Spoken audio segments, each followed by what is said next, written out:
Cambodia Susadai.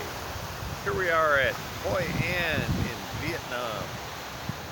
About a half an hour out of Danang, and pretty nice ocean view.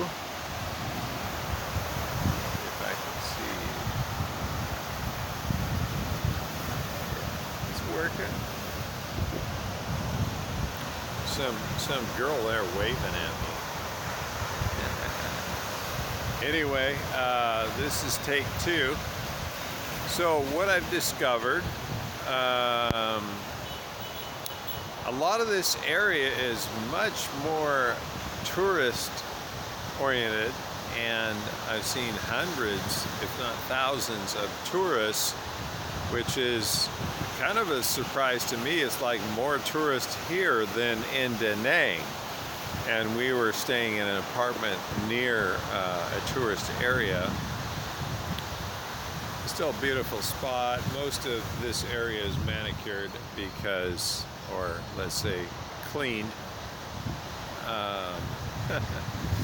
But yeah, the attitude is definitely not the local Vietnam you might find in outlying areas. It's more of a tourist Vietnam, which I get tired of pretty fast. If you like shopping and good prices, for example, we bought a very cute little short, I don't know what you call it, ladies wear, short outfit, short one-piece shorts and top, jumpsuit, maybe that's what it is. Very short shorts, $1.50. Or, yeah, it was like, well, what's $1.50? Yeah, my Dong calculator is not working. But anyway, there's some real deals to be found if you're into shopping. I'm really not. I can only fit so much in my backpack. And we've kind of had a cooler day. It's been, my other trip to Danang actually was maybe 10 degrees warmer. And so I'm fully climatized and used to time zones and starting to get used to converting Dong or Real or Baht or whatever country I'm in. I did have 4 different currencies in my wallet at one time. Speaking about money, things are pretty secure around here. I'd be as concerned about sleazy tourists as I would be sleazy locals. They're probably as honest or dishonest as the locals might be.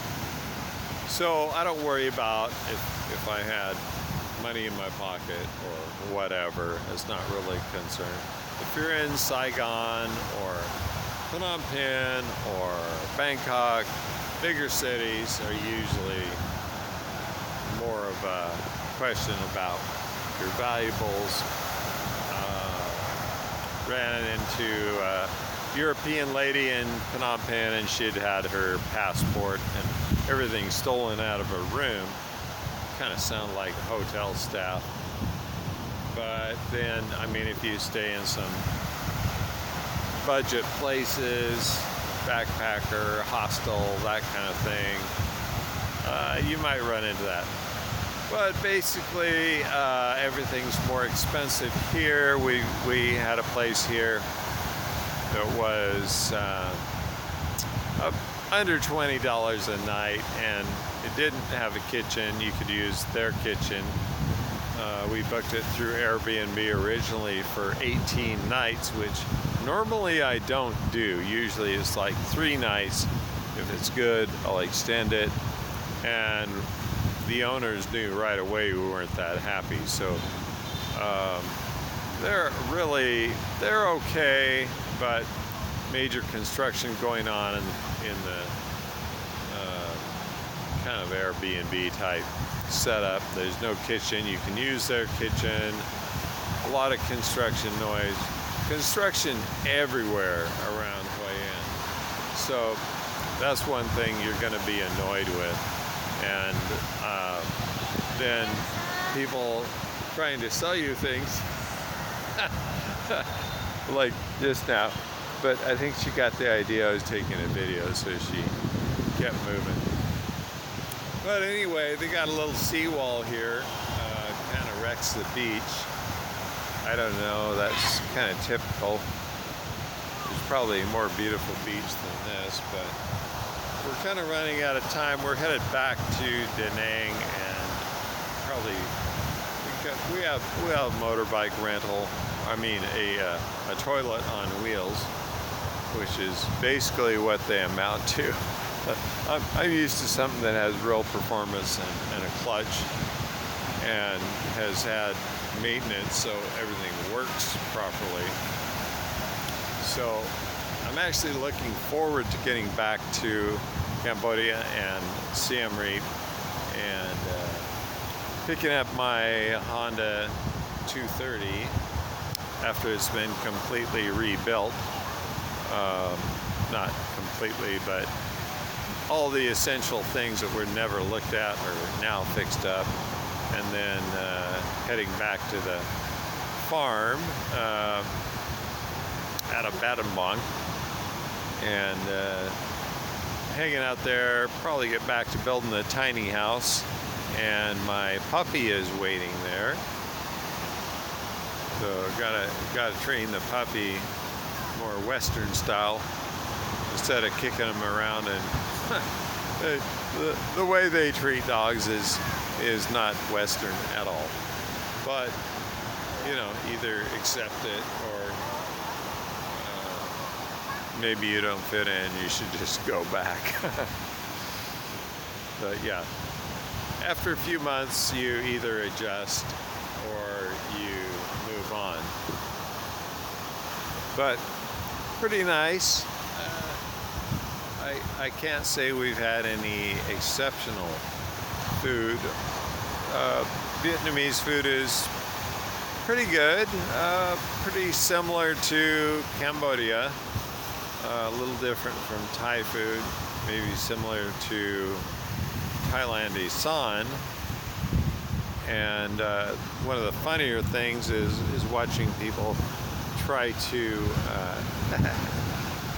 talk to Nai here, and of course she speaks Thai most fluently, and she does not understand Vietnamese. So when they try to talk to her and she shrugs her shoulders, or I just tell them, oh, only English. It's great practice for her, because then she's not speaking any native language and she has to speak English. And quite a few people here do speak English in varying levels. So that's kind of interesting. Yeah, but I would say you might be surprised at Hoi An how touristy it is, even more so than Siem Reap in Cambodia in a lot of ways. There's just tours all over, and you see freaking tour buses. You really got to watch out, because they're like probably 100 almost new Hyundai tour buses rolling through town and parked all over the sides of the highway.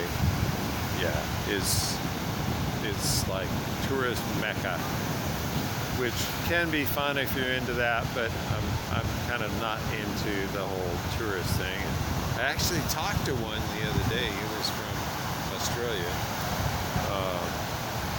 Yeah, that was one of the first times I actually found a friendly one. But you know, it was lunch and he'd already had a couple of beers, so what else can happen? But yeah, it's nice to see the ocean and enjoy everything here. But if you like shopping and you want to find trinkets or clothes, or you know, experience all local food, it's pretty great.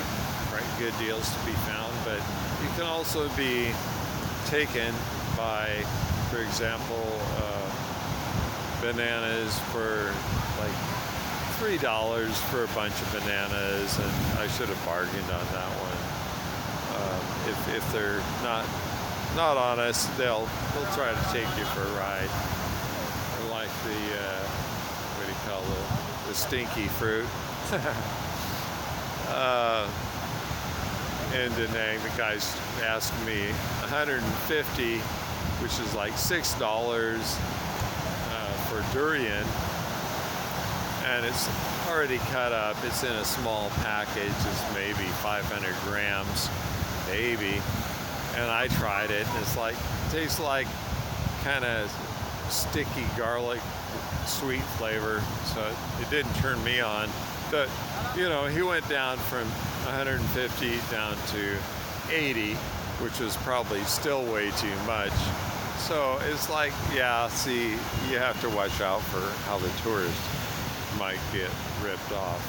But as far as actual theft, I think that's pretty infrequent, and most people in that regard are pretty honest. Well, hopefully the wind didn't destroy the sound, and yeah, Vietnam's a great place to visit, and hopefully I come back here and see more of the rural part. But that's it for now. So long from Hoi An, Vietnam. Like and subscribe.